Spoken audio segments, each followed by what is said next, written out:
So నిన్న 28, 29 శ్లోకాలు మూడో అధ్యాయంలో కర్మయోగంలో చూసాము. దాంట్లో ఈ గుణ తత్వచిత్తం అయిన వాళ్ళు, అంటే ఈ తత్వాన్ని అర్థం చేసుకున్న వాళ్ళు గుణాలని కర్మల్ని ఏ విధంగా విడదీసి చూస్తారు. చూసి ఈ కర్మలు చేసేటప్పుడు ఈ గుణాలు ఏవైతే ఉన్నాయో వాటి యొక్క తేడాలు చూసుకుని ఈ ఇంద్రియముల వల్ల మనకు ఉపయోగం మనకి ఈ ఇంద్రియాల యొక్క మన మన దాంట్లో ఆ యొక్క కోరికల్లో మనం లొంగిపోయి ఏ విధంగా ఉంటాము, దాన్ని ఏ విధంగా విడగొట్టుకోవాలి. మనం అనాత్మ అనేది ఆత్మస్వరూపుడు, అంటే ఆత్మను దర్శించిన వాడు. అనాత్మ అంటే అజ్ఞాని అని చెప్పి, తర్వాత అట్లాగే ఈ దృశ్యము, మనం దిశ ఏంటి, మనం చూసేదాన్ని, వీటన్నిటి గురించి కూడా విడదీసి తత్వవేత్తలు అంటే పండితులు ఏ విధంగా వాళ్ళు ఈ ఆత్మదర్శనం చేసుకుని సత్కార్యాలు చేసుకుని సత్కర్మలు చేస్తూ ప్రతిఫలాపేక్ష లేకుండా భగవద్ దర్శనానికి మోక్షానికి ఎలా వెళతారు అనేది మనం నిన్న చూసాము. అట్లాగే 29వ శ్లోకంలో మన ఈ ప్రపంచంలో జరిగే ఈ ఐక్యమైనటువంటి ఈ భూ ప్రపంచంలో జరిగేవన్నీ మన ప్రకృతితో నిర్దేశింపబడినవే తప్ప మనమంటూ సొంతంగా ఏది ఉండదు. మన ప్రకృతిలో మనం అన్నీ చేస్తూ మనం ఏమనుకుంటామంటే ఇది నేనే చేశాను, నా వల్లనే అయిందని చెప్పి అనుకుంటాం. కానీ ఇవన్నీ మనకు ప్రకృతి ద్వారా చేయిస్తూ ఉంటుంది. కాబట్టి ఈ ప్రకృతితో మనం కలిసి ఉండాలి. ప్రకృతితో మనం ఈ ఎటువంటి మోహం లేకుండా, ఎటువంటి ఈ గుణాలు లేకుండా మనం ఈ దేహేంద్రియాల యొక్క క్రియలందు ఆసక్తులై ఉండటం లేని వాళ్ళం అయ్యుండి ఈ అల్పజ్ఞులు అనమాట. ఈ దేహాది సుఖాలందు, ఐహిక సుఖాలందు, ఈ మనకు భౌతికమైన ఇటువంటి ఈ ఆలోచనలందు ఉండే అల్పజ్ఞులు కాకుండా వీళ్ళు ప్రకృతితో మమేకమయ్యి ప్రకృతి చెప్పినట్టు విధంగా ప్రకృతితో వాళ్ళు చేస్తూ ఉంటారు. అంతేకాకుండా ఇంకొకటి ఏంటంటే, ఈ పండితులు అనేవాళ్ళు, జ్ఞానులు అనేవాళ్ళు అజ్ఞానుల్ని మార్చడం కోసం ప్రయత్నం చేయకూడదు. ఈ అజ్ఞానుల్ని మనం ఇంతకుముందు కూడా చూసాం. మౌఖికంగా మనం చెప్తూ నువ్వు మారు, నువ్వు ఇలా ఉండాలి అని చెప్పి వాడిని మనం ఏమి చేయకుండా నువ్వు చేస్తూ, నీ కర్మల్ని నువ్వు చేస్తూ, నువ్వు వాళ్ళకు కూడా బోధిస్తూ వాళ్ళని నీతో పాటు తీసుకురా అని ఇక్కడ 29వ శ్లోకంలో చెప్పు. ఈ రెండు నిన్న చూసిన ఈ రెండు శ్లోకాల యొక్క అర్థంలో ఇదన్నమాట. అయితే ఇక్కడ మనకి కొంచెం వెనక్కి వెళ్ళాల్సి వస్తుంది. ఎవరు చదువుతున్నారు ఇవాళ? ధనలక్ష్మి గారు చదువుతారు, మనోధర గారు చదువుతారు, నిన్న ధనలక్ష్మి గారు చదివారు, సావిత్రి గారు చదువుతారా, మనోధర గారు చదివారు. ఇవాళ ఇంకెవరన్నా అట్లా రోజుకోకళ్ళు తను పర్సులో మనోధర గారు చదివేస్తారా? Okay sir. 2వ అధ్యాయంలో 62, 63 శ్లోకాలు చూద్దాం. వసుదేవసుతం దేవం కంసచానూరమర్దనం దేవకీ పరమానందం కృష్ణౌ వందే జగద్గురుం. కృష్ణౌ వందే జగద్గురుం. 22వ అధ్యాయం సాంఖ్యయోగంలో 62, 63. Okay sir. ధ్యాయతో విషయాన్ పుంసన్ సంగస్తేషూపజాయతే సంజాయతే కామః కామత్ క్రోధోభిజాయతే. 63 కూడా చదవాలి సార్? 63 కూడా రెండు కలిపి ఉంది. ఓకే. క్రోధాద్భవతి సమ్మోహః సమ్మోహాత్ స్మృతి విభ్రమః స్మృతిభ్రంశాద్ బుద్ధినాశో బుద్ధినాశాత్ ప్రణశ్యతి. ఇది ముందు అర్థం తెలుసు. ప్రతి పదార్థం రోజు చూసినట్టుగా ఒక్కొక్క పదానికి ఏం అర్థం ఉందనే చూద్దాం. ధ్యాయతో విషయాన్ పుంసః. విషయాన్ అంటే శబ్ద స్పర్శాది విషయములు. అంటే ఇప్పుడు మనకి వాసన, ఈ పంచేంద్రియాలు ఉన్నాయి కదా, పంచేంద్రియాల నుంచి మనకు వచ్చేది మనం ఈ రుచి, వాసన, ఇవన్నీ రకరకాలుగా మనం చూసేవి ఇవన్నీ ఉన్నాయి కదా, దాన్ని ఏమంటాం పంచేంద్రియాలు, పంచకర్మల. ఉమ్. ఇవన్నిటిని, ఈ విషయాలన్నిటినీ ధ్యాయత చింతించుచున్నవాడు పుంసః మనుషునకు తేషు ఆ విషయములందు సంజ్ఞ ఆసక్తి ఉపజాయతే కలుగుతున్నది. సంజ్ఞ అంటే ఆసక్తి వలన, కామః అంటే కోరిక, సంజాయతే పుట్టుచున్నది, కామ అట్టి కోరికల వలన, క్రోధ కోపము, అవిజాయతే పుట్టుచున్నది, క్రోధ కోపం వలన, సమ్మోహ అవివేకం తన గురించి తనకే తెలియని స్థితి భవతి కలుగుచున్నది, సమ్మోహాత్ అవివేకం వలన, స్మృతి విభ్రమ మరుపు అంటే మనం మర్చిపోవటం భవతి కలుగుచున్నది, స్మృతి భ్రంశాత్ అంటే మరపు వలన, బుద్ధినాశ బుద్ధి నాశనం అయిపోతుంది, బుద్ధి నాశనం వలన ప్రణిశ్యతి నశించిపోతున్నాడు. ఇప్పుడు మనం ఈ అజ్ఞానులము మనకి అనేది అల్పజ్ఞులము అనేది ఎందుకు వస్తుంది, మిగిలిన వాడికి ఎందుకు రాదు? ఈ తేడాలు ఏంటి అంటే మనకి ఇక్కడ ఒక 8 స్టెప్స్ ఉన్నాయన్నమాట. ఈ 8 ఏంటంటే అసలు మనం ఈ పంచకర్మలు ఏదైతే ఉందో, రుచి చూడటం, వాసన చూడటం, లేకపోతే వస్తువును చూడటం, ఇవన్నీ రకరకాలుగా ఉన్నాయి కదా మనం చేసేవి. ఈ స్పర్శ జ్ఞానము కానీ, ఉన్న వాటిని అనుభవించటం కానీ, కనిపించటం కానీ, వాటిని మనం ఆకలింపు చేసుకుంటాం కదా. అవి ఏమిటంటే అసలు అంటే మనిషికి విషయాలందు, అంటే మనకు కనపడే వస్తువులందు కానీ, మనుషులందు కానీ, ఏదైనా కానీ ప్రకృతిలో ఉన్నవి మన ఎదురుగుండా ఉన్న వాటిని చూస్తూ ఉండటం వలన వాటి మీద కోరిక అనేది వస్తుంది. అంటే దృశ్యము, కోరిక రెండు. ఆ కోరిక పుట్టినప్పుడు దాన్ని పొందాలి అనేటువంటి ఆశ ఒకటి వస్తుంది. అది వచ్చినప్పుడు ఏమవుద్ది, ఆసక్తి వస్తుంది. ఆసక్తి నుంచి మనం చూస్తుండగా దీని మీద మనకు ఒక విధమైనటువంటి ఒక ఆసక్తి పెరుగుతుంది. ఆ ఆసక్తి నుంచి కోరిక వస్తుంది. ఆ కోరిక వచ్చినప్పుడు ఒకసారి మనం దాన్ని తీర్చుకోవటానికి మనం ప్రయత్నం చేస్తాం కదా. మనకి ఏదైనా కోరిక ఉంది అంటే, ఒక జిహ్వ చాపల్యం అంటే నోటికి ఎదురుగుండా ఏదైనా కనపడితే నోట్లో నూళ్ళు ఊరుతాయి కదా. అవును సార్, కొన్ని మనకి ఇష్టమైన ఏదో కొంచెం కొత్తగా ఉన్నది ఏదైనా కనపడితే, లేకపోతే మాడి పళ్ళు ఉంటాయి, ఏదైనా ఉంటే మనకి నోరు ఆ అది వచ్చినప్పుడు ఆ కోరిక అనేది ఎందుకు వస్తుంది అంటే, తినాలనిపించేటప్పుడు, అనుభవించాలనేటప్పుడు ఒక అదైనటువంటి మనకు కోరిక అనేది వస్తుంది. ఇప్పుడు ఏం చేస్తాం మనం అక్కడి నుంచి కోరిక తీర్చుకోవడానికి ప్రయత్నం చేస్తాం. కోరిక తీరపోతే అప్పుడేమవుద్ది,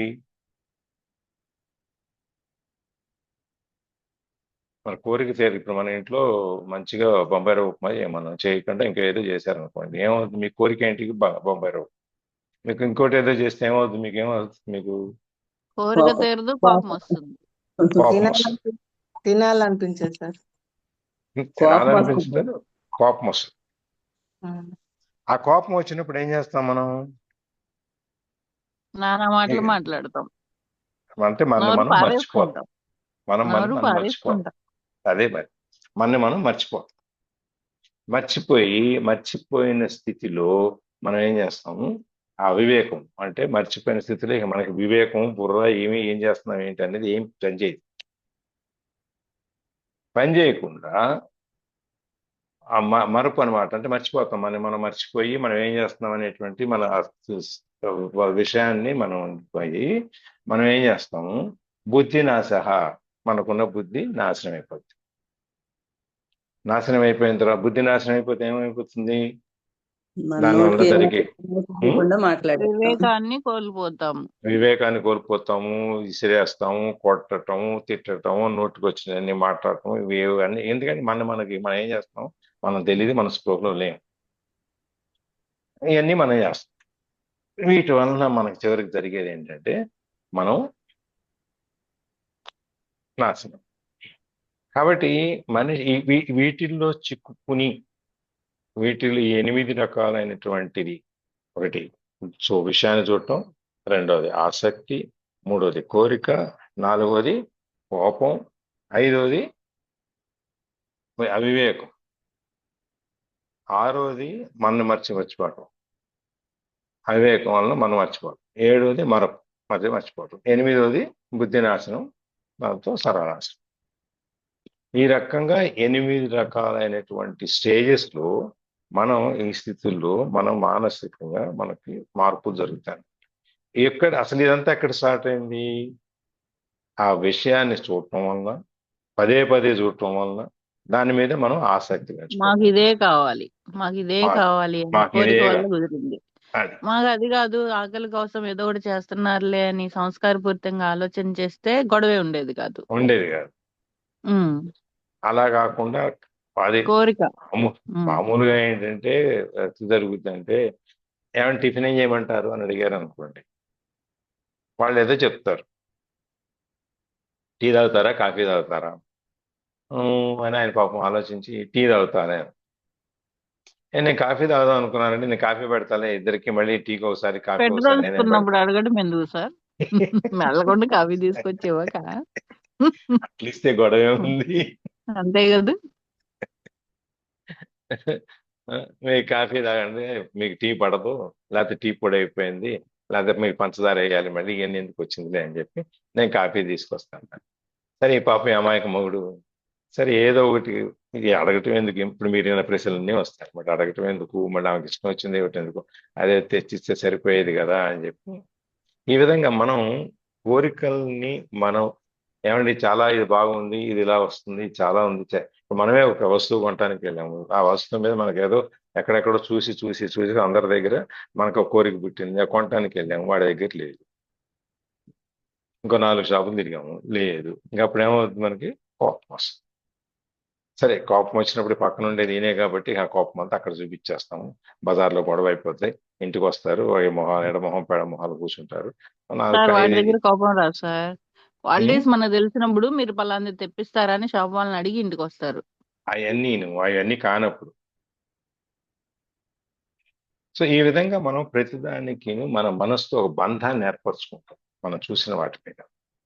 అందుకని వీటిలో చిక్కుకుని మనము మొత్తం అంతాను మన జీవితం అంతా వాటిలో గడిపేస్తాం.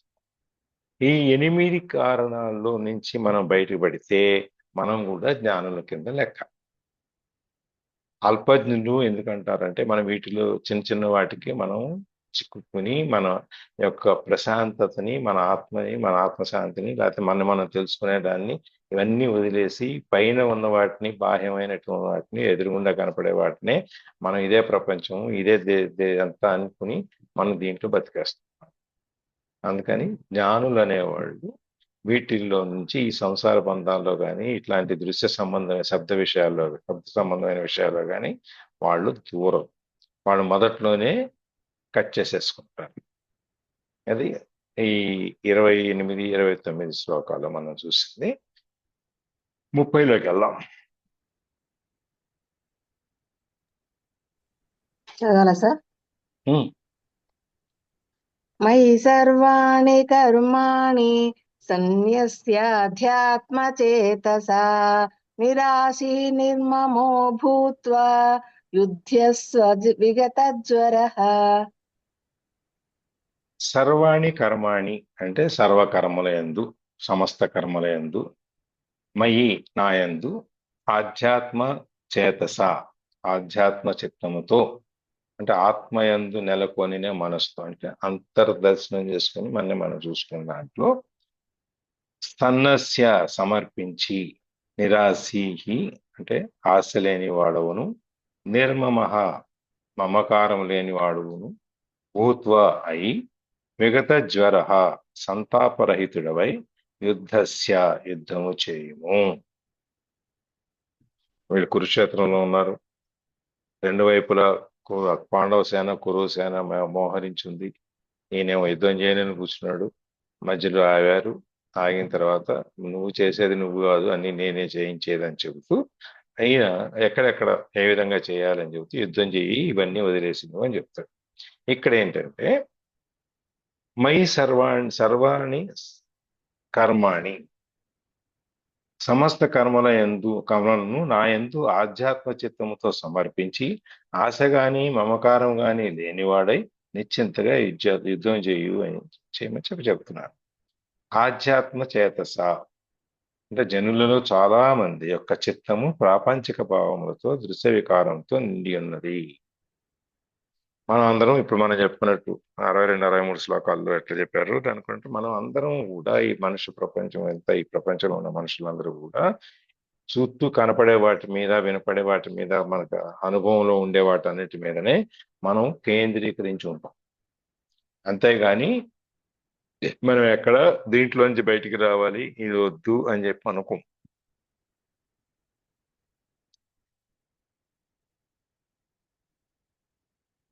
అట్లాంటి పరిస్థితిలో ఉన్నప్పుడు మనం ఈ భౌతికమైన ఐహికమైన సుఖాల గురించి ఆలోచనల గురించి సుఖాలు కానీ దుఃఖాలు కానీ ఏదైనా కానీ దాని గురించి ఆ కర్మల గురించి మనం ఉన్నప్పుడు మనకి దేవుడు పూజ ఇవన్నీ మనకి ఎక్కడ టైం ఉంటుంది? ఉండదు కదా. అట్లాంటి వాడు ప్రపంచక చిత్తంలో ఆధ్యాత్మిక చిత్తం అంటే మనస్సు లేకుండా ఆధ్యాత్మికమైన మనస్సు లేని వాడు ఈ ప్రాపంచిక సుఖంలో ఉన్నవాడు మనకి భగవంతుడు మనకి ఏం చెప్తున్నాడంటే ఇవన్నీ లేకుండా మమకారం తర్వాత ఇంకోటి ఏం చెప్పారు నిరాశ అటువంటి ఆశలు లేకుండా నిరాశి అంటే ఆశ లేని వాడివై పరమార్థుడి యొక్క పరమార్థం యొక్క చింతన మీద నీ ఆత్మదర్శనం చేసుకొని ఆత్మలో కూడా మనసును పెట్టుకుని నువ్వు ఈ ఈ పరమాత్మ గురించి నువ్వు ఎప్పుడైతే ఆలోచిస్తావో అప్పుడు నీ పరమాత్మ నీకు నీకు పరమాత్మ అనుగ్రహిస్తాడు అనమాట. ఎప్పుడైనా నువ్వు ఈ మమకారము ఆశలు ఇవన్నీ లేని యొక్క స్థితి ఏదైతే ఉంటుందో అదే ఆధ్యాత్మ చిత్తం. ఆధ్యాత్మికత గురించి మన పూజ గురించి లేకపోతే మనం పరమార్థాల గురించి మనం వెతికేటువంటి ఆలోచన మనసు ఏదైతే ఉందో ఇవన్నీ లేనప్పుడే జరుగుతుంది. అట్టి పవిత్రమైన మనసుతో నువ్వు ఏ ఆశలు మమకారాలు ఏ బంధాలు లేనటువంటి మనసు ఏదైతే ఉందో నీకు అట్లాంటి మనసుతో నువ్వు భగవంతుని ప్రార్థించాలి. అంతేకాకుండా నువ్వు ఏదైతే కృష్ణార్పణం రోజు మనం చేసే నాది కాదు సంబంధించింది నేను ఆయనది అనుకోవటం అనేది అమ్మాయి ఆయనది అనుకుంటే ఈ పాపుణ్యం ఏదో ఉంది ఆయనకి వదిలే నాకేం ఉండదు అని చెప్పి నువ్వు అనుకుని గనక చేస్తే అటువంటిది ఏమీ జరగదు. ఇప్పుడు మనం మ్యాజిక్ బుక్ చదివినప్పుడు ఇవన్నీ చేసినప్పుడు థ్యాంక్స్ గురించి మాట్లాడుకున్నాం కదా, గ్రాటిట్యూడ్ గురించి అవును సార్. మాట్లాడుకున్నాం కదా. అందులో ఏమని చెప్పుకున్నాం మనం? గ్రాటిట్యూడ్ చెప్పేటప్పుడు థ్యాంక్స్ చెప్పేటప్పుడు అది ఈ పెదాల చివరి నుంచి రాకూడదు అని చెప్తున్నాం కదా. అవును, హార్ట్ఫుల్ గా చెప్పాలి అని. హార్ట్ఫుల్ గా చెప్పాలి, మనస్ఫూర్తిగా చెప్పాలి. అది కూడా అవతల వ్యక్తి కళ్ళల్లోకి చూసి థ్యాంక్ యూ అని చెప్పేటప్పుడు నీ శబ్దం ఏదైతే ఉందో బయటికి అది మనస్ఫూర్తిగా ఇక్కడి నుంచి రావాలి బయటికి. అంతేగాని నాలిక చివరి నుంచి థ్యాంక్ యూ అని చెప్పేసి ముఖంలో చూడకుండా ఆ తలుపు తీయంగానే ఆ హోటల్లో లోపలికి వెళ్ళిపోతున్నాం అనుకోండి, అప్పుడు ఆ థ్యాంక్ యూ అని చెప్పడానికి ఒక అర్థం ఏమీ ఉండదు అని మనం చూసాం కదా. అది అవును సార్, చూసాం సార్. మీరు ఒక్కడే చెప్తున్నారు, మిగిలిన ఎవరు చెప్పట్లేదు. మరి తెలియలేదేమో మిగిలిన నాకు అర్థం కాదు సార్. అవును కదా సార్, మ్యాజిక్ 8 బుక్ మంది అంటే అందరూ ఇద్దరం చేశారు కదా. చెప్పాము, ఇంకా 4, 5 ఉన్నారు. అవునండి, విన్నామండి. సమాధానం చెప్పండి మిగతా వాళ్ళు కూడా. అవునండి. అట్లాగే భగవంతుడికి కూడా నువ్వు ఎప్పుడైతే కృష్ణార్పణమస్తు అని చెప్పి నువ్వు నీ భావం ఏంటి దానికి అనేది కూడా నీకు ముఖ్యం. నువ్వు చెప్పేటప్పుడు అమ్మాయి నీకు ఇప్పుడు స్వామి మీ ప్రవచనాల్లో ఏది చేసినా నువ్వు కృష్ణార్పణమస్తు అంతా నీదే స్వామి అని చెప్పి చెప్పేయమన్నాడు. బాగానే నువ్వు చెప్పేస్తున్నావు. నీ ఉద్దేశం ఏంటి దాంట్లో చెప్పటంలో? నేనేం చేసినా నాకు సంబంధం లేదు, అది నీకే చెందుతుంది అని నువ్వు చెప్పటంలో నీ యొక్క భావం ఏంటి? ఈ కర్మల ఫలితంలో నుంచి నేను తప్పించుకుంటున్నాను, ఇదంతా స్వామి మీద వేసేస్తాను అనే కదా. అవునండి. అంతే కదా, మీ ఆలోచన అదే కదా. ఏంటంటే మనం అందరం ఎవరైనా కూడా ఇది విన్న తర్వాత మనం ఏం చేస్తాం? అమ్మాయి చెప్పారు కదా, మాకు చాగంట ఆయన చెప్పారు, లేకపోతే ఇంకొక ఆయన చెప్పారు అని చెప్పేసి అని మనం ఇక్కడి నుంచి వచ్చి చేసే ప్రతి పని మీద కృష్ణార్పణ వస్తాం చేసుకుంటాం. కానీ నీ మనసులో ఏముంది, నీ ఆత్మ ఏం చెప్తుంది, నువ్వు దాన్ని కృష్ణార్పణమస్తు అని చెప్పేటప్పుడు కూడా నువ్వు దాన్ని ఆత్మలోకి వెళ్ళి, నువ్వు ఆత్మను తెలుసుకుని ఆత్మలో ఉన్న మనస్సు ఏదైతే ఉందో దాని ద్వారా చెప్పాలి. అంటే ఈ మనసులో నుంచి రావాలి, నువ్వు దాంట్లో లీనమైపోయి ఉండాలి. మనకు ఏదైనా మంచి జరిగినప్పుడు, మా స్వామికి మొక్కుకున్నది జరిగినప్పుడు మళ్ళీ ఆ మొక్కు ఏదైనా ఉంటే అక్కడికి వెళ్ళి తీర్చుకోవడానికి ప్రయత్నం చేస్తాం. అది లేకపోతే కనీసం దండం పెట్టుకునేటప్పుడు స్వామి నిన్న మీరు నాకు ఇచ్చారు, సంతోషం స్వామి, చాలా థ్యాంక్స్ స్వామి అని అక్కడ చెప్పేస్తాం, అయిపోయింది. కానీ చెప్పేటప్పుడు నువ్వు ఎంత ఆంతరంగికంగా నువ్వు దాంట్లో లీనమై ఉన్నావు. అవునండి, మనసును స్వామికి అర్పించి చెప్పాలి.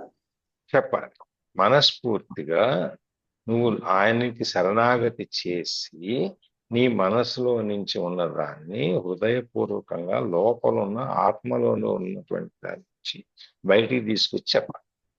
చెప్పినప్పుడే నువ్వు చెప్పదలుచుకున్నది ఇవన్నీ ఏవైతే ఉన్నాయో అవన్నీ నాకే వదిలేసేయి, నువ్వు పట్టించుకోవద్దు అని చెప్పి ఏవైతే చెప్తున్నామో అవన్నీ కూడా ఉపయోగపడతాయి. లేదంటే మనము ఏది ఆ లిప్ స్వీట్నెస్ అది మన ఊరికే నేలకి చివరిని పెట్టుకొని చెప్పినందువల్ల మనకు ఉపయోగం రాదు.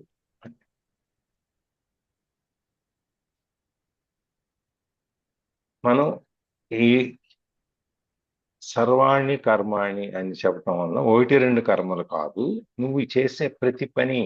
ఈ శ్లోకంలో సర్వాణి కర్మాణి అని ఉంది కదా, మై సర్వాణి కర్మాణి అని, అన్ని చేసే ప్రతి పని నువ్వు ఆయనకి అర్పితం చేసుకోవాల్సిందే అంటూ ఈ నిరాశి నిర్మహ అంటే ఆశా మమకారం మనం వదిలేయాలి అని చెప్పి, ఈ ప్రపంచంలో భగవంతుడు అంటే ఆత్మ అనేది, ఆత్మనే భగవత్ స్వరూపం కింద చెప్తున్నాడు. మనం కూడా మన ఆ బుక్ చదువుకున్నప్పుడు పవర్ ఆఫ్ నో చదువుకున్నప్పుడు ఆత్మ అనేది భగవత్ స్వరూపం కింద, అక్కడి నుంచి మనకు అంత పరమాత్మ దర్శనం గురించి మనం మాట్లాడుకున్నాం. ఇక్కడ కూడా భగవంతుడు అంటే ఆత్మనే చెప్తున్నారు. ఆత్మ ఒక వస్తువు తప్ప విద్యునికి వాంఛింపదగినది ఇంకేమీ లేదు. తెలియగలవాడికి, పండితుడికి, జ్ఞానుడికి కోరుకునేది ఏంటంటే ఆత్మ దర్శనం. ఇది తప్ప వేరికి వాడికి ఏం అక్కర్లేదు. ఎప్పుడైతే నేను తెలుసుకున్నానో మిగిలినవన్నీ నాకు అవసరం. ఇంకేం అవసరం ఉందండి మనకి? నిన్ను నువ్వు తెలుసుకున్నాక అంటే నువ్వు ఆత్మని, పరమాత్మని నువ్వు చేరుకున్నాక, భగవంతుడిని నువ్వు తెలుసుకున్న తర్వాత నీకు ఇంకేం అవసరం ఉంది? ఏమీ అవసరం లేదు అని చెబుతూ ఇవన్నీ ఈ ఆశలు, మమకారము, తెలివితేటలు గలవాడు, విజ్ఞానులు, తర్వాత పండితులు, లేకపోతే జ్ఞానం గలవాళ్ళు, వీళ్ళందరూ వీటిని వదిలేసిన తర్వాత నువ్వు కూడా అలాగే అవన్నీ వదిలేసి దాని ఫలితాలు కానీ, దాని యొక్క కర్మ కానీ, ఇవన్నీ ఏదైతే ఉన్నాయో అవన్నీ నువ్వు వదిలేసి నాకు అవన్నీ నేను చూసుకుంటాను. నీ పని ఏంటి ఇక్కడ? నువ్వు క్షత్రియ ధర్మాన్ని అనుసరించి నువ్వు నీ యుద్ధంలో నిలబడ్డప్పుడు నువ్వు నీ శత్రువుని నాశనం చంపటమే నీ యొక్క లక్ష్యం ఇక్కడ. ఇంకా నీకు వేరే సంబంధం లేదు. నువ్వు దాంట్లో లీనమైపోయి ఎటువంటి ఆశలు, మమకారాలు లేకుండా, అయ్యో నా చుట్టమే, నా బావమరిదే, నా మేనరుడే, లేకపోతే నా తాతయ్య, నా అమ్మ తాతయ్య, ఇవన్నీ వదిలే. అవన్నీ చేసేది నేనే, చేయించేది నేనే, కాబట్టి నువ్వు అన్ని వదిలేసి నువ్వు యుద్ధానికి పడా అని చెప్పి మనకి అర్జునుడికి శ్రీకృష్ణుడు వారు గీతాచార్యులు బోధిస్తారు. అంటే మనం ఏ విధంగా తీసుకోవాలి? మనకి యుద్ధాలు లేవు కదా, మనం యుద్ధం చేయడానికి పోం కదా. మనకి రోజువారీ కార్యాల్లో, మనం చేసే పనుల్లో మనం కొట్టుమిట్టాడుతూ ఉంటాం. ఈ కొట్టుమిట్టాడిన దాంట్లో నుంచి మనల్ని బయటకు తోసే. నువ్వు కూడా ఈ కర్మల్ని, మమకారాలు, బంధాలు, ఆశలు, ఈ కోరికలు, కోపాలు, ఈ షడ్ వర్గాలు ఏవేవైతే ఉన్నాయో, లోభత్వము, మదము, అహంకారం, ఇవన్నీ రకరకాలు ఏవైతే ఉన్నాయో అవన్నీ నువ్వు వదిలి, మనం వదిలేయటానికి చేసేటువంటి ఆ ప్రయత్నం, ఆ పోరాటమే మనకు యుద్ధం. మనకి ఇప్పుడు కురుక్షేత్రంలో లేము, కౌరవ పాండవులు యుద్ధము మనం చేయట్లేదు, చుట్టలేదు. మనకు చేసేది ఎంతవరకు ఏంటంటే మనలో ఉన్న ఈ గుణాలు ఏవైతే ఉన్నాయో ఈ గుణాలని బయటికి పంపించి వాటిలోంచి బయటపడటానికి చేసేటువంటి ప్రయత్నమే మనకి యుద్ధం. అందుకని మనం కూడా ఆ యుద్ధంలో మనం కూడా పాల్గొంటున్నాం. ఇక్కడ ఈ బంధాలను తెంచుకునేటువంటి ఒక యుద్ధంలో మనం కూడా పాల్గొంటున్నాం. అది ఇక్కడ చెబుతూ ఆయన ఏం చేస్తారంటే ఈ 2 రకాలు యుద్ధంలో వచ్చినప్పుడు అందులో ఏంటి బాహ్య జ్వరము, అభ్యంతర జ్వరము 2 ఉన్నాయి. ఈ 2 జీవుని బాధిస్తాయి. మన ఈ జీవుని బాధించే ఏంటంటే బాహ్య జ్వరము, అభ్యంతర జ్వరం. బాహ్య జ్వరం అంటే మనకు ఒంటికి వచ్చే ఆ రోగం లాంటివి, జ్వరాలు వస్తాయి కదా, జ్వరాలు, జలుబులు ఇవన్నీ వస్తాయి కదా. ఇవి ఎట్లా పోతాయి? జ్వరం తగిలింది ఎట్లా మందులు పోతుంది? వేసుకుంటే పోతాయి. మందు వేసుకుంటే పోతుంది. మరి అభ్యంతర జ్వరం అని ఇంకోటి ఉంది కదా, అదేంటి అంటే అది మానసిక జ్వరం, భవరోగము, సంసార తాపము, ఈ సంసారము, ఈ చక్రాలు, దీంట్లో ఉన్న ఈ బంధాలు ఇవన్నిటిని కలిపి ఆయన అభ్యంతర జ్వరము అని దాని పేరు పెట్టారు.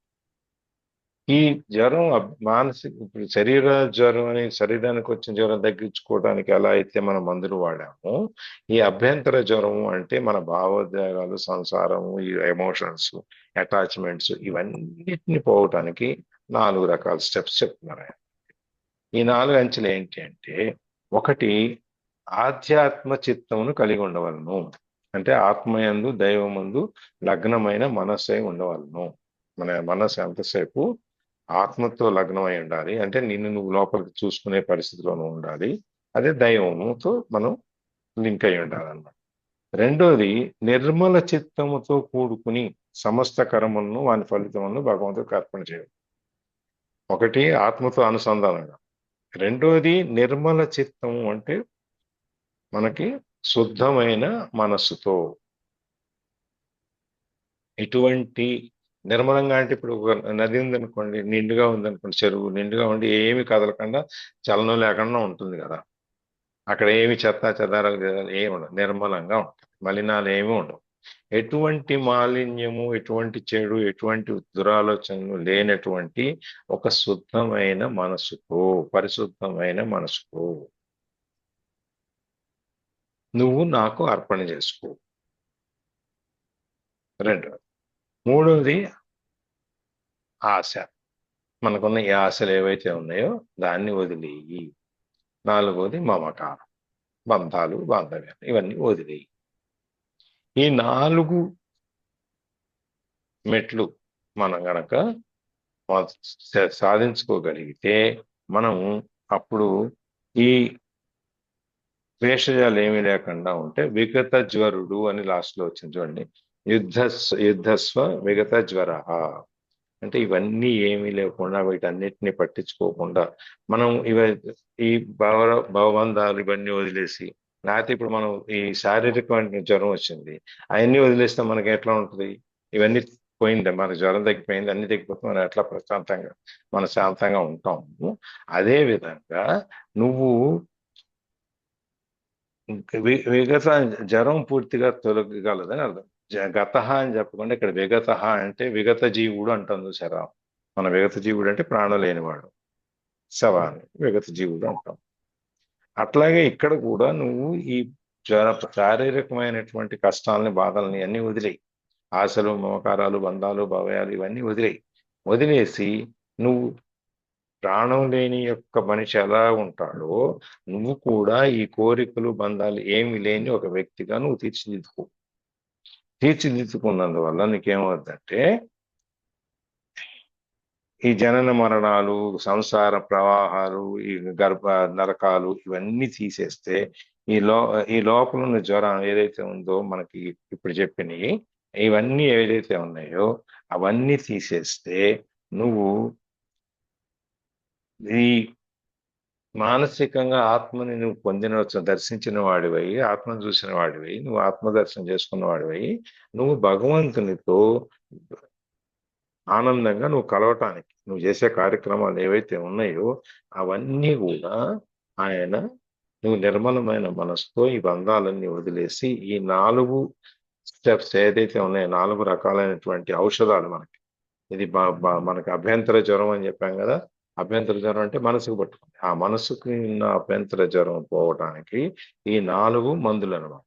శరీరంలో ఉన్న జ్వరం పోవటానికి ఎట్లయితే మనం మందులు వాడతామో అలాగే మనసులో ఉన్న ఈ కల్మషం ఇవన్నీ పోవటానికి కూడా మనం ఇటువంటి మందులు వాడుకోవాలి. కాబట్టి ఈ యుద్ధం అనేది అక్కడ ఆయన కురుక్షేత్రంలో కౌరవులతో యుద్ధం చేస్తే మనం ఇక్కడ మన యొక్క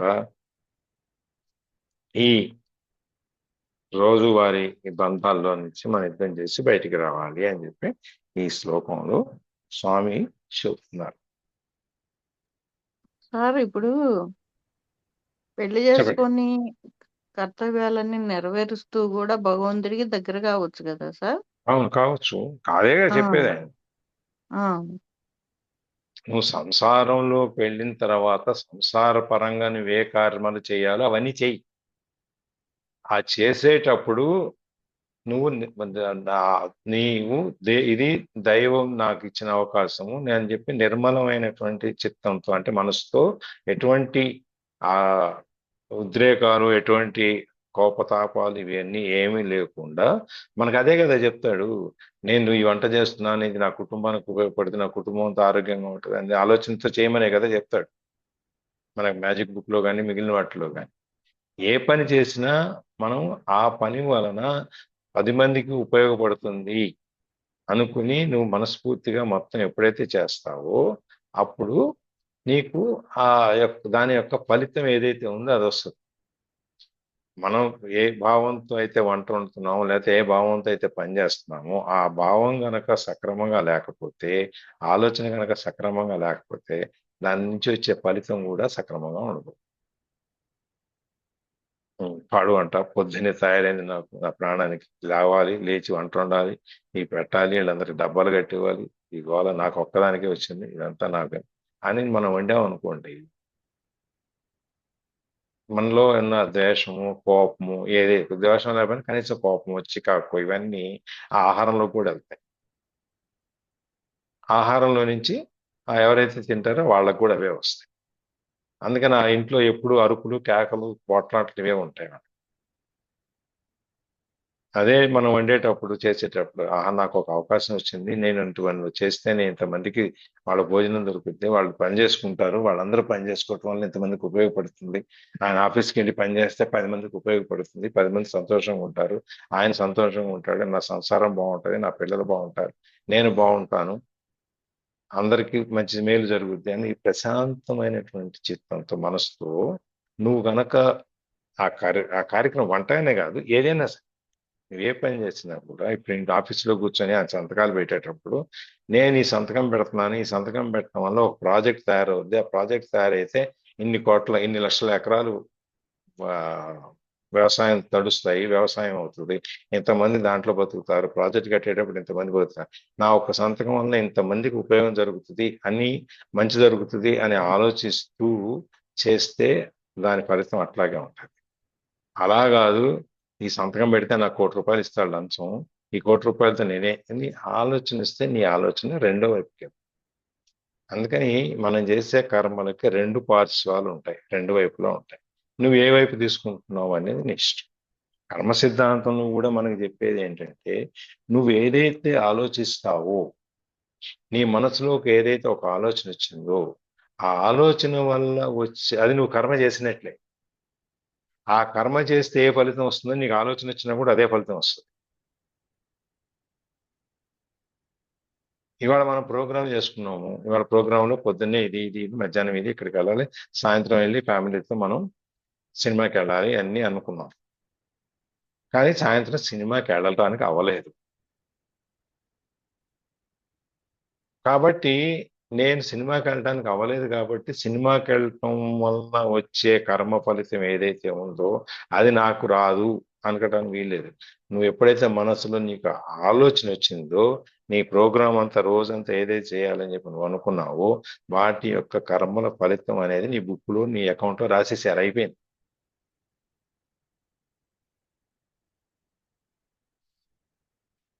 నువ్వు అవతల ఉన్న నీకు ఎదురుగా నీ కళ్ళెదురుగా ఉన్న ఒక ఇష్టమైన స్వీట్ ని అయ్యో తినాలనిపించి నాకు డయాబెటీస్ ఉంది నేను తినకూడదు అని చెప్పి తినటం మానేసినా గానీ తిన్న ఫలితం ఏదైతే నువ్వు అనిపిస్తావో ఆ కర్మ ఏదైతే ఉందో కర్మ ఫలితం అది నీకైతే వస్తుంది. నిన్న అనుకుంటా మన దీంట్లో ఒక పోస్ట్ పెట్టారు కదా, మీ జ్ఞాన నిధి అదేంటది, దివ్య జ్ఞానం సార్. దివ్య జ్ఞానం. దివ్య జ్ఞానంలో ఒక ఇది పెట్టారు కదా, ఆ,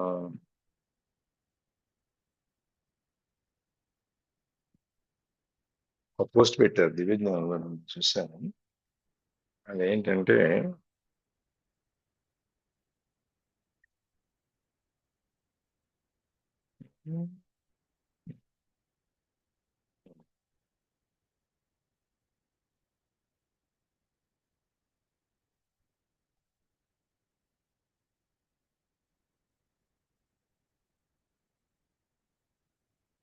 ఇందులో నేను చూశాను.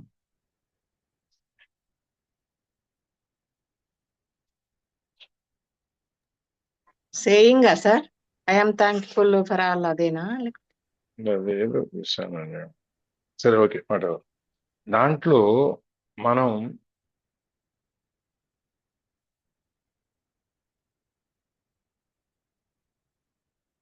ఈ మనం ఏదైనా గురించి ఇవి ఈ కర్మలని నిర్మలమైన మనసుతో అని ఇవన్నిటిలో నుంచి మనం చేయటం వలన ఇవన్నీ భగవదర్పణం అని చెప్పేసి మనం దేవుడికి అర్పణం చేసేసి మనం ఆశ మమకారాలు ఏమి లేనటువంటి జీవితాన్ని మనం గడుపుకున్నప్పుడు మనకి ఇది దాని యొక్క ఫలితం అనమాట. ఈ ఫలితం ఏదైతే ఉందో కర్మ సిద్ధాంతంలో మనం ఆలోచన ద్వారానే ఒక చిన్న ఆలోచన వచ్చినప్పుడే మనం ఆ కర్మ ఫలితాన్ని కూడా మన అకౌంట్లో పడిపోతుంది.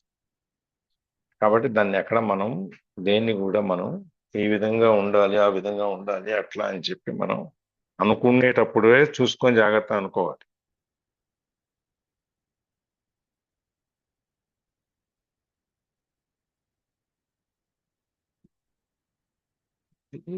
నేను మొన్న చూశాను, బాగుంది. సరే, ఇంకోటి బాగుంది కదా చెప్దాం కదా అనుకున్నా.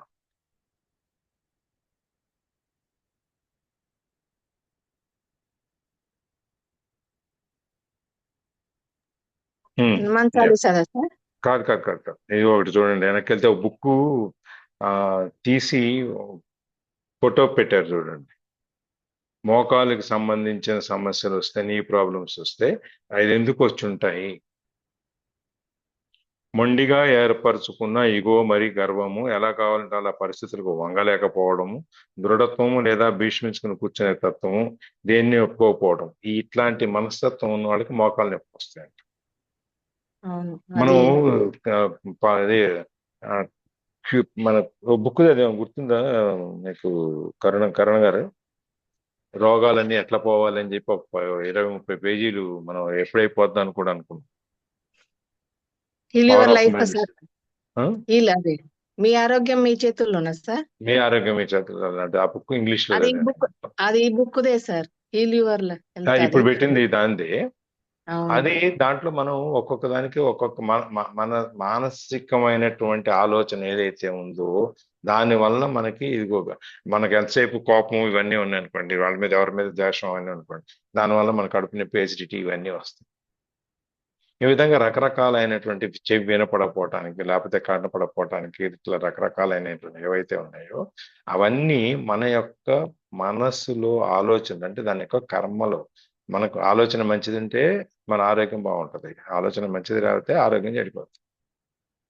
ఇవన్నీ మనకి మనం చేసుకునే ఆ కర్మ ఫలితం అనేది ఆటోమేటిక్ వచ్చేస్తుంది. మనం పని చేసినా చేయకపోయినా ఒక చిన్న ఆలోచన ద్వారానే మనకి ఆ కర్మ ఫలితం వచ్చేస్తుంది.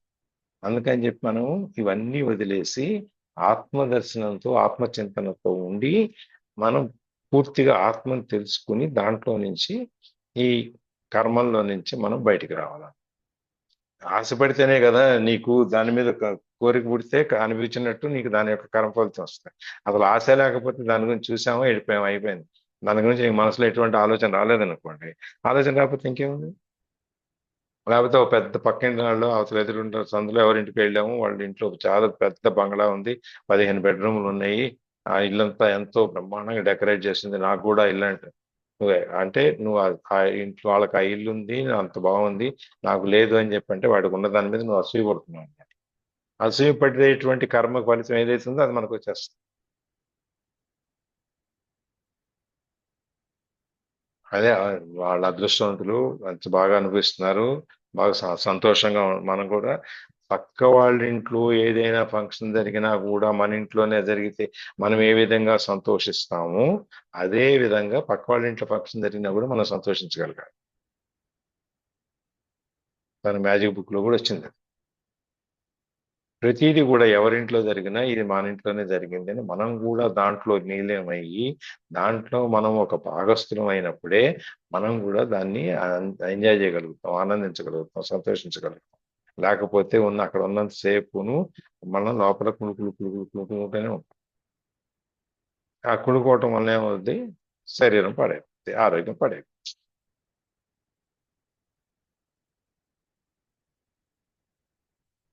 సో అది 30వ శ్లోకంలో మనం ఏ కర్మ చేసినా కూడా మనం దాని యొక్క భగవదర్పణం చేసినప్పుడు మనం నిర్మలమైన మనసుతో ఒక శుద్ధమైన ఆలోచనతో స్వామి ఇది నేను నా మనస్ఫూర్తిగా నీకు అర్పిస్తున్నాను అని చెప్పి ఉండాలే కానీ నాకు ఈ కర్మలన్నీ అనుభవించినందువల్ల నాకేం కాదు, అన్నిటికీ ఆయన పేరు పెట్టేశాను కాబట్టి దానికి కర్మల ఫలితం అంతా ఆయనదే, నాకేం సంబంధం లేదంటే కుదరదు. ఇది 30వ శ్లోకం. 31 చదవండి.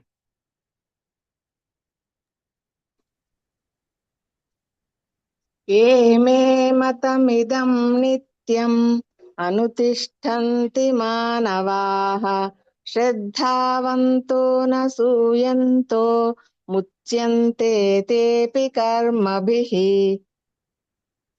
ఏ మానవ అంటే ఏ మనుషులు, మే అంటే నా యొక్క, ఏ మే మతమిదం, ఇదం మతం ఈ అభిప్రాయమును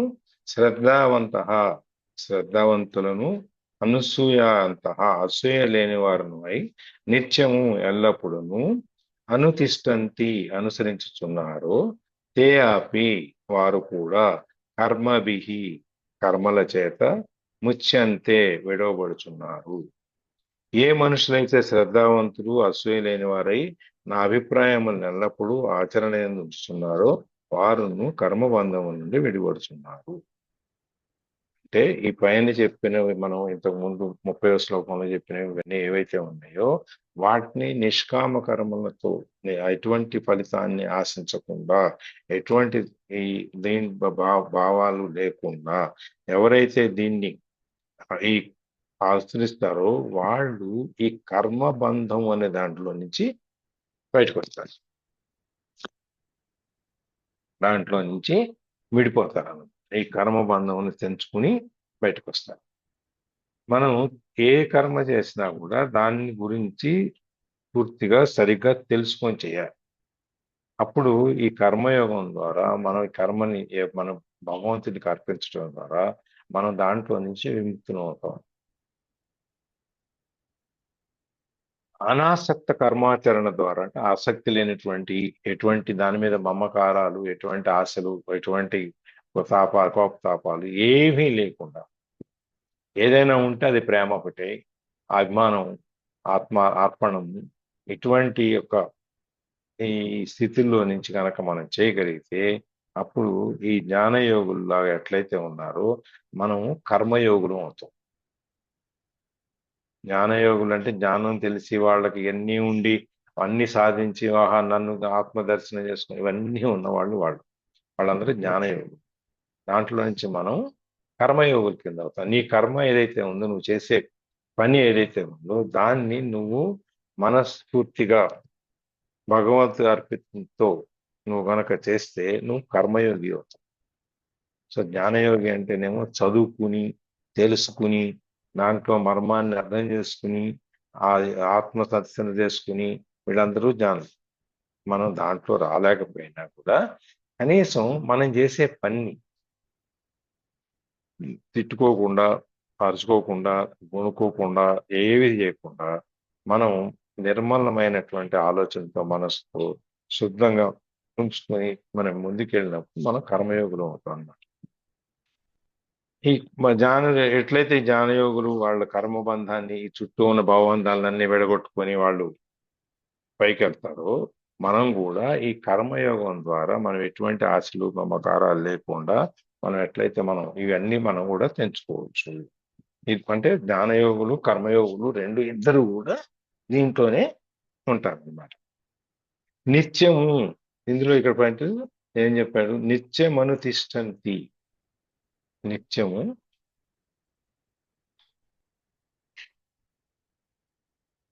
ఒకరోజు, ఒక క్షణము, ఒక పను కాదు. నిత్యం అంటే ఎల్లప్పుడూ, ప్రతి సమయం, ప్రతి క్షణం, ప్రతి విషయం మనకి ఎటువంటి ఆసక్తులు, ఆశలు లేకుండా ఉండాలి. ఇవాళ ఈ క్షణంలో ఈ గంట బాగానే ఉంది, మనకేం పని లేదు, ఈ గంటలో మనం స్వామిని దర్శించుకుందాం, లేకపోతే ఆత్మదర్శనం చేద్దాం, లేకపోతే ఈ మమకారాలు, అట్లా కాదు. నువ్వు చేసేది ఏదైతే ఉందో అది ప్రతి క్షణము, ప్రతి రోజు, ప్రతి విషయంలోనూ అనుక్షణం అంటాం కదా, ఆ విధంగానే నువ్వు చేయాలి. నువ్వు ఈ ఒక్కటి స్వామికి అప్పుడే అర్పించేద్దాం, మిగిలినన్ని మనం చేసుకుందాంలే, చిన్న చిన్న విషయాలు ఆయన దాకెందుకు అని చెప్పి నువ్వు అనుకోకూడదు.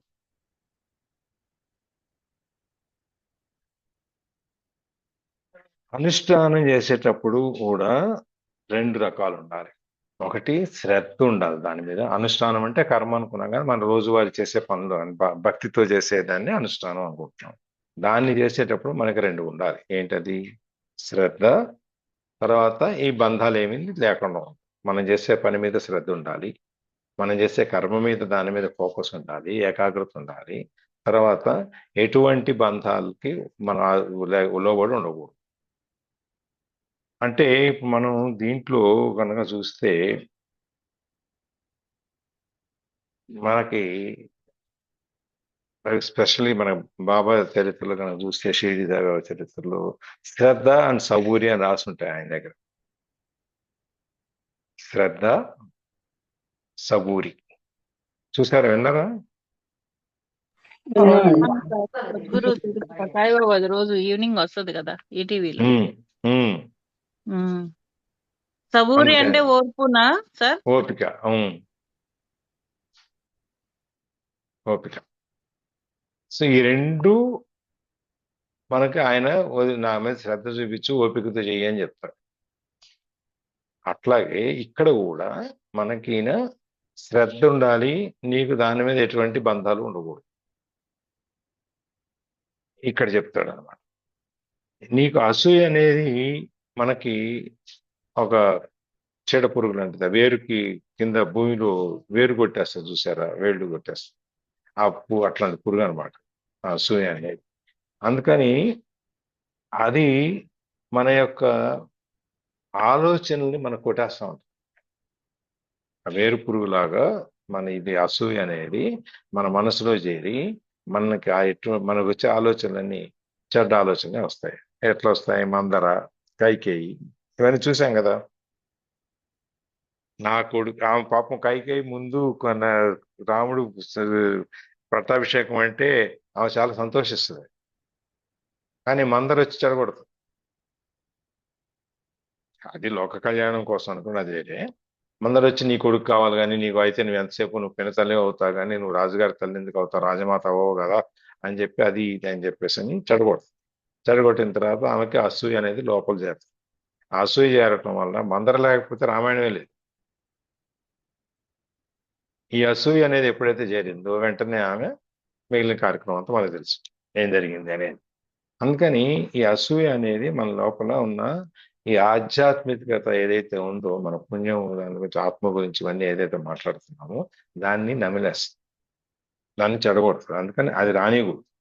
అందుకని దానికోసమే శ్రద్ధ అనే దాన్ని మనం ఆశ్రయించాలి.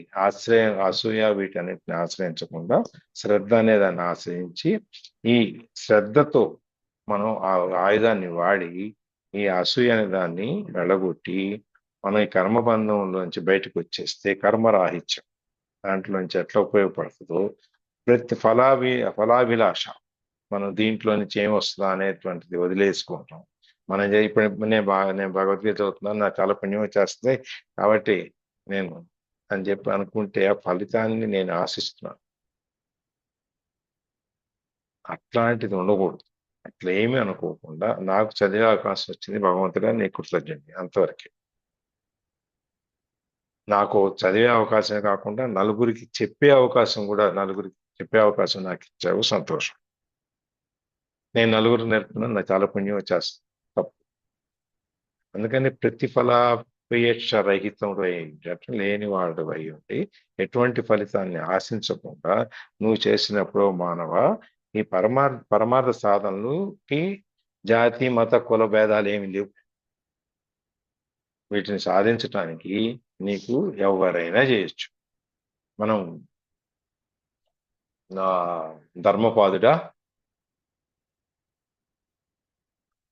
మాంసం కొట్టేవాడి దగ్గరికి వెళ్ళి కౌశికుడు నేర్చుకుంటానికి వెళ్తే పంపిస్తారు కదా, ఆయన దగ్గరికి ఆ పతివ్రత పంపిస్తుంది కదా.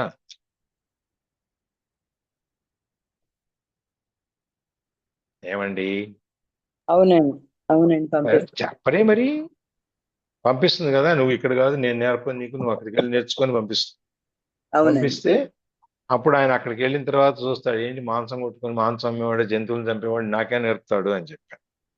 ఆయనతో పాటు నువ్వు అని చెప్పి తిరుగుతాడు. తర్వాత ఇంటికి వెళ్తాడు, ఆయన పనులన్నీ చేసుకొని తల్లిదండ్రులు పూజ చేసుకుంటాడు, ఇంట్లో దండం పెట్టుకుంటాడు. ఇవన్నీ చేసుకున్న తర్వాత ఇప్పుడు చెప్పండి నేను మీకు ఏం చేయగలను అంటే, నేను దీనికోసం వచ్చాను, నేను ఇట్లా నేర్చుకోవడానికి అంటే, మరి నేను పొద్దు నుంచి చేసి చూపించింది అదే కదా నీకు.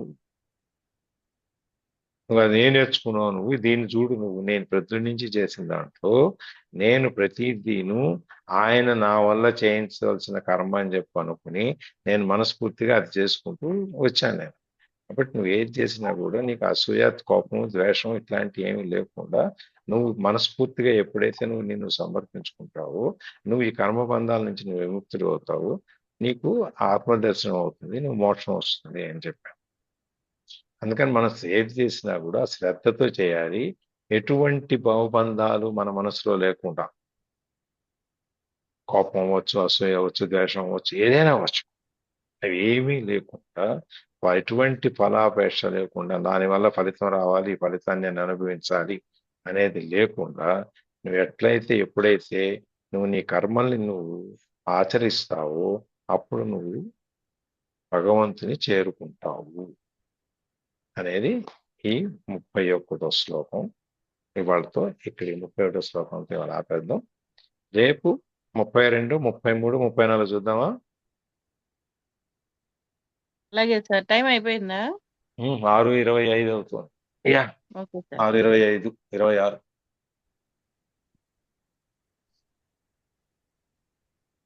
ఈ రోజు వినింది బ్రీఫ్ గా సార్. చెప్పండి. మన వాళ్ళు మనోదరా చెప్పండి. ఎవరైనా చెప్పొచ్చు, మీరు వినాలి. చెప్పండి, మనోదర్ గారు చెప్పండి, లేకపోతే ధనలక్ష్మి గారు, ఎవరైనా చెప్పదు, భావని గారు.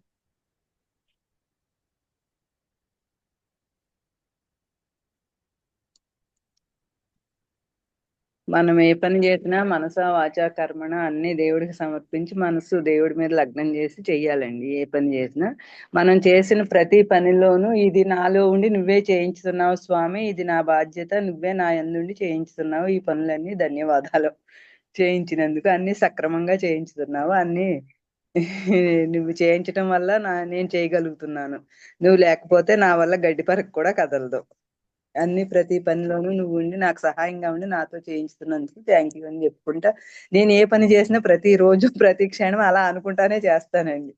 వెరీ గుడ్, థ్యాంక్ యూ అండి. Thank you. ఇంకా ఎవరైనా దీన్ని ఇంకా కోరిక లేకుండా, అహంకారం లేకుండా, మనం అంటే అంటే ఎక్కువ స్ట్రెస్ లేకుండా అట్లా మనం ప్రశాంతంగా పని చేస్తే అది మనకు మంచిగా ఉంటుంది.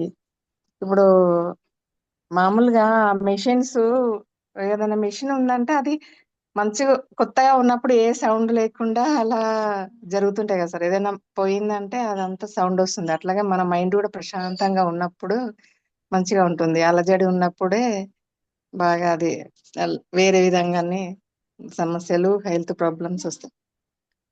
అట్లా అంటే మన మనసులో మానసిక మన నాకు ఒక్కసారి అర్థమైతే సార్, ఇప్పుడు ఏదైనా స్ట్రెస్ గా ఫీల్ అయిందంటే నిద్ర పట్టదు. ఆ రోజు అంటే మన గ్యాస్ ఫామ్ అయ్యి పట్టేసినట్టుగా ఉంటుంది. అంటే నాకు అంటే నేనేం ఆలోచిస్తలేను అనుకున్నా కూడా నా హెల్త్ కండిషన్ బట్టి నా మనసులో ఏదో ఉంది అని అర్థమైపోతుంది. అది తప్పకుండా ఉంటుంది సార్, మనసుకి శరీరానికి సంబంధము. అదే. ఉంటది. అందుకని అవన్నీ మనసులో పట్టించుకోవడం వదిలేస్తే మిగిలిన శరీరం కూడా బాగుంటది, మనసు బాగుంటది, అన్ని బాగుంటాయి. అవునవును. మనము అప్పుడు థింకులైకే మంకు బుక్ లో కూడా అంతే, సన్యాసం అంటే మొత్తం గృహం అది. అన్ని ఇప్పుడు వదిలేయమని భార్య కాదు. పిల్లలు వదిలేసి కాగదు. మనము సాధువుగానే ఉంటూ సంసారాన్ని నడిపించాలంటే మంచి పద్ధతిలోనే ఉంటూ మన సంసారాన్ని కూడా కరెక్ట్ పద్ధతిలో నిర్వహించాలి. అన్ని వదిలేసుకొని పోవడం కాదు, అన్ని అందరితో ఉంటూ కరెక్ట్ గా అన్నిట్లో ఉంటూ ఉండాలి. నువ్వేవి అని అంటున్నట్టుగా ముట్టున్నట్టుగా ఉండాలి. ఉండాలి. అది ఇందులో డిటాచ్మెంట్. కంచి పరమాచార్యులది ఒక ఎగ్జాంపుల్ ఉంది, అది రేపు చెబుతాను, గుర్తు చేయండి మళ్ళీ. నేను ఇందాక చెప్దాం అనుకున్నా, మర్చిపోయాను చెప్దాను. కంచి పరమాచార్యులది ఒక ఎగ్జాంపుల్ ఉంది, అది రేపు చెప్తాను. గుర్తు చేయండి నాకు ఒకవేళ మర్చిపోతే. మళ్ళీ రేపు రీక్యాప్ చేస్తాం కదా, చేసేటప్పుడు చెప్తాను. ఇంకెవరన్నా?